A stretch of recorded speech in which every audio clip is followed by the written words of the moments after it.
রেলপথ রেলওয়েজ বাংলাদেশ রেলপথের পরিমাণ অল্প হলেও ভারী দ্রব্য পরিবহন, শিল্প, কৃষিজ দ্রব্য, শ্রমিক পরিবহন প্রভৃতি ক্ষেত্রে গুরুত্বপূর্ণ ভূমিকা পালন করছে। বাংলাদেশের রেলপথ পরিমাণ অল্প হলেও ভারী দ্রব্য পরিবহন, শিল্প, কৃষিজ দ্রব্য, শ্রমিক পরিবহন প্রভৃতি ক্ষেত্রে গুরুত্বপূর্ণ ভূমিকা পালন করছে। এটা দেশের প্রধান বন্দর, শহর, বাণিজ্য, শিল্প কেন্দ্রের সঙ্গে সংযোগ সাধন করে। তাহলে এটা দেশের প্রধান বন্দর, শহর, বাণিজ্য, শিল্প কেন্দ্রের সঙ্গে সংযোগ সাধন করে। বাংলাদেশের রেলপথ বাংলাদেশের রেলপথ কয় ধরনের? 3 ধরনের। একটা হচ্ছে মিটার গেজ, একটা ব্রড গেজ, আর একটা হচ্ছে ডুয়েল গেজ। তো এই বিষয়টা তোমাদের খুব ভালো করে জানতে হবে কোনটা কেমন। ব্রডগেজ রেলপথ যমুনা নদীর পশ্চিম অংশে রাজশাহী খুলনা বিভাগে 659 কিলোমিটার।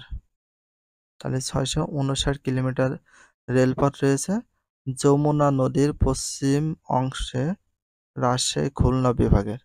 যমুনা নদীর পশ্চিম অংশে, যমুনা নদী আছে তার পাশে ও পশ্চিম অংশে রয়েছে, তার সাথে রয়েছে এটা রাজশাহী এবং খুলনায় বিভাগে রয়েছে, যেটা হচ্ছে ব্রডগেজ। ডুয়েল গেজ রেলপথ জামতৈল থেকে জয়দেবপুর পর্যন্ত 375 কিলোমিটার। 375 কিলোমিটার রয়েছে ডুয়েল গেজ রেলপথের কত কিলোমিটার পর্যন্ত বিস্তৃত? 375 কিলোমিটার জামতৈল থেকে জয়দেবপুর পর্যন্ত। আর মিটার গেজ রেলপথ যমুনা নদীর পূর্ব অংশ ঢাকা, চট্টগ্রাম, সিলেট বিভাগে 1843 কিলোমিটার পর্যন্ত বিস্তৃত রয়েছে। তাহলে এটা কত কিলোমিটার? Metre gauge 1843। কোন নদীর তীরে? যমুনা নদীর তীরে। কোন অংশে? পূর্বাংশ ঢাকা, চট্টগ্রাম, সিলেট। পূর্বাংশ ঢাকা, চট্টগ্রাম, সিলেট এই বিভাগে রয়েছে। রেলপথ সব স্থানে কি গড়ে উঠতে পারে? ভৌগোলিক কিছু উপাদান রেলপথ গড়ে ওঠাকে প্রভাবিত করে। রেলপথ গড়ে ওঠার অনুকূল অবস্থা: সমতল ভূমি লাগে, সমুদ্রের অবস্থান। সমতল ভূমি রেলপথ নির্মাণের জন্য সুবিধাজনক। কেমন ভূমি রেলপথ নির্মাণের জন্য সুবিধাজনক? সমতল ভূমি। কেমন ভূমি? সমতল ভূমি। Very very important. এতে খরচ কম হয় ও সহজে নির্মাণ করা যায়। বাংলাদেশের বেশিরভাগ অঞ্চল সমতল, মানে সমান। তাহলে বাংলাদেশের বেশিরভাগ অঞ্চল কেমন? সমতল অঞ্চল। বেশিরভাগ অঞ্চলে সমতল। এজন্য পাহাড়ি বনাঞ্চল ও জলাভূমি ছাড়া প্রায় সব স্থানে রেলপথ গড়ে উঠেছে।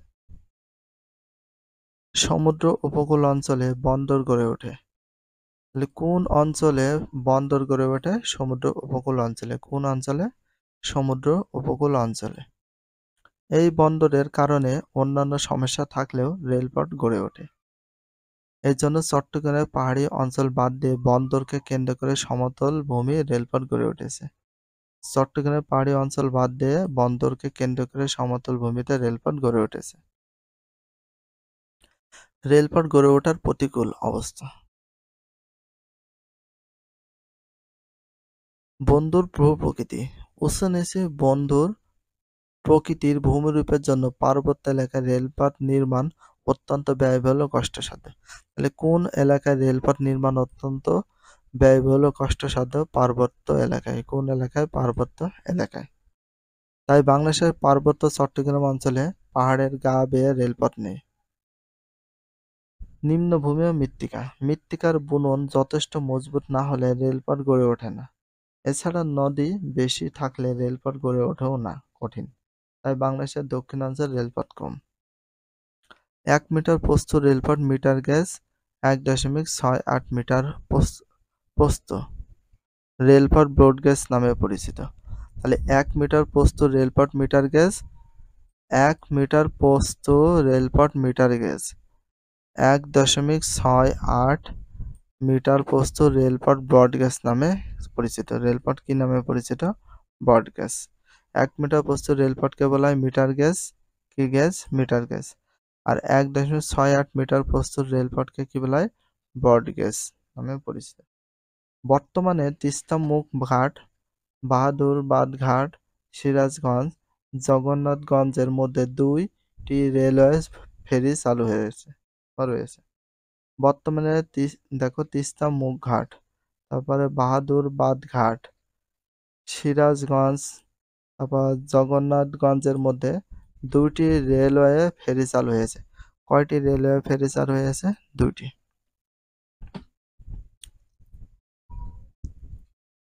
ঢাকা কমলাপুর দেশের বৃহত্তম রেল স্টেশন। ঢাকার দেশের বৃহত্তম রেল স্টেশন কোনটি? ঢাকার কমলাপুর। কোনটি? ঢাকার Kamalapur. Very very important, best of important. দেশের বৃহত্তম রেল স্টেশন কোনটি? ঢাকার কমলাপুর। ঢাকা থেকে দেশের প্রায় সকল গুরুত্বপূর্ণ শহরে রেল যোগে যাতায়াত করা যায়। বাংলাদেশে সর্বমোট 474টি রেল স্টেশন আছে। তাহলে বাংলাদেশে সর্বমোট কয়টি রেল স্টেশন আছে? 474টি। 474টি।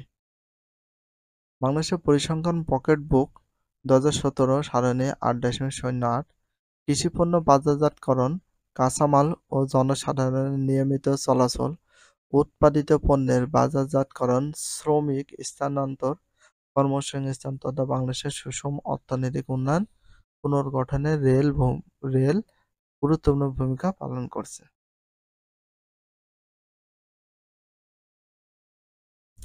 বাংলাদেশ রেলওয়ে বাণিজ্যিক ও আর্থিক সফলতা অর্জনে সরকারের বিভিন্ন প্রকল্প হাতে নিয়েছে।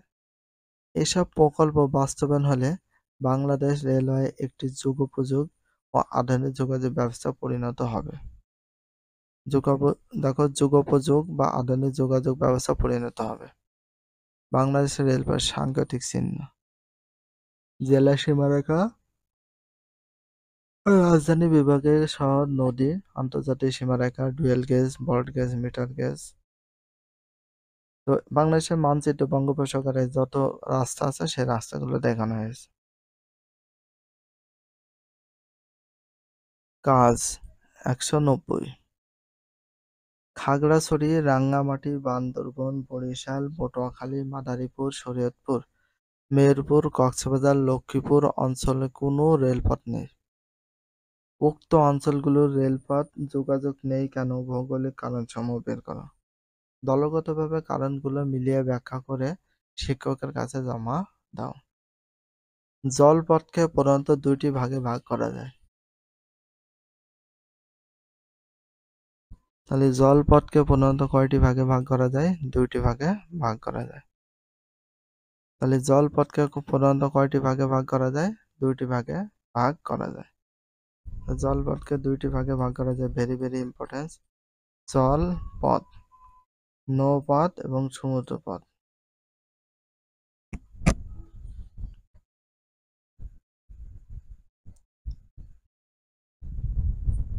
নদীমাতৃক বাংলাদেশের সর্বত্র নৌ-জালের মতো ছড়িয়ে আছে। তাহলে নদীমাতৃক বাংলাদেশ কি মাতৃক দেশ? নদীমাতৃক দেশ। কি দেশ? নদীমাতৃক দেশ। বাংলাদেশের ভৌগোলিক গঠন নৌপথের অনুকূলে, যে কারণে নৌপথ বিস্তার করেছে তা বাংলাদেশের ভৌগোলিক বৈশিষ্ট্য আলোচনা করলে তা সহজে। নৌপথ গড়ে ওঠার অনুকূল অবস্থা: নিম্নভূমি, নদীবহুল। নিম্নভূমি সহজে বন্যা কবলিত হয়।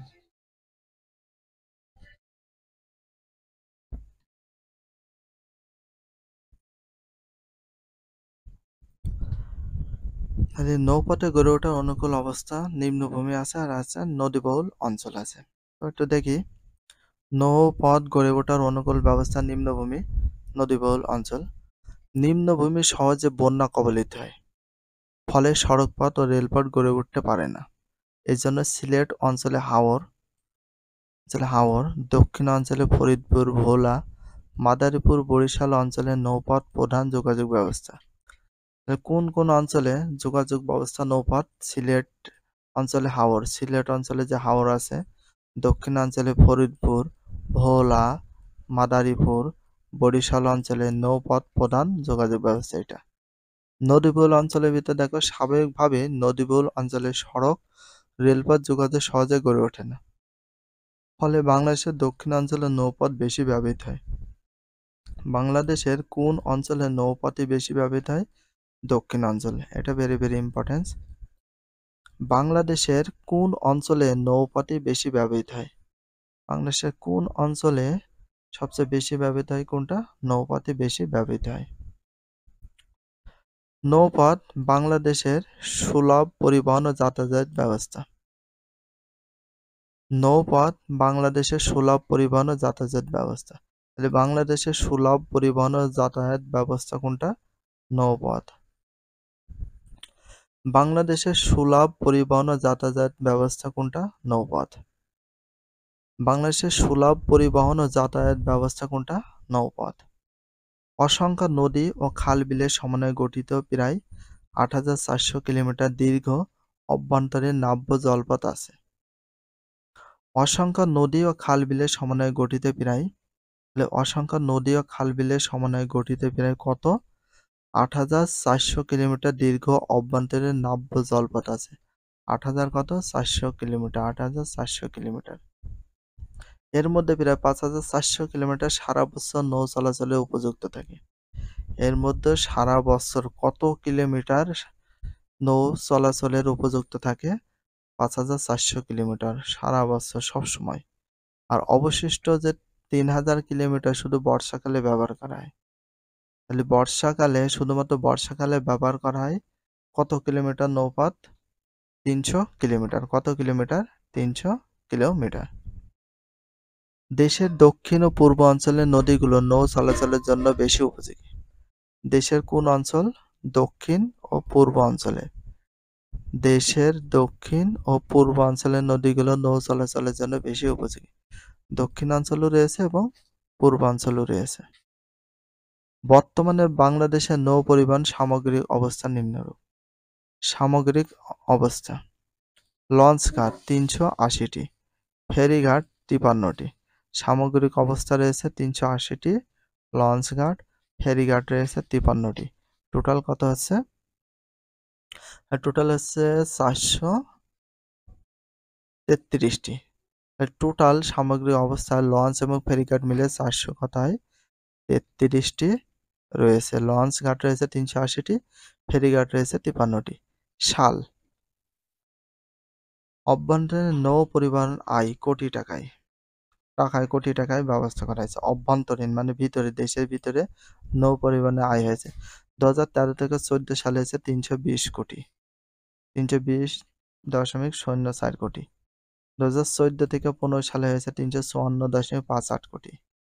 ২০১৫ থেকে ১৬ সালে হয়েছে ৫০৬.৬৪ কোটি। ২০১৬ থেকে ১৭ সালে হয়েছে ৬০৩.৪০ কোটি। ২০১৭ থেকে ১৮ সালে হয়েছে ৪৭৭.৫০ কোটি।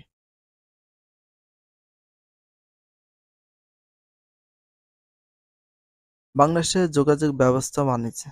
ভিডিওটি এখানে শেষ করছি। যদি ভিডিওটি ভালো লাগে চ্যানেলে সাবস্ক্রাইব করতে হলে ফলো করে দিও, তার সাথে একটা লাইক এবং একটা কমেন্ট করে দিও। নেক্সট ভিডিও পাওয়ার জন্য অবশ্যই বেল আইকনটা অল করে রাখো, যাতে নিউ ভিডিও আপলোডের সাথে সাথে সর্বপ্রথম তোমাদের কাছে নোটিফিকেশনটা পৌঁছে যায়। If you love this video please subscribe my channel, like, comment, share, hit the bell icon for getting next video. So everyone take care, love you, আল্লাহ হাফেজ, বাই বাই।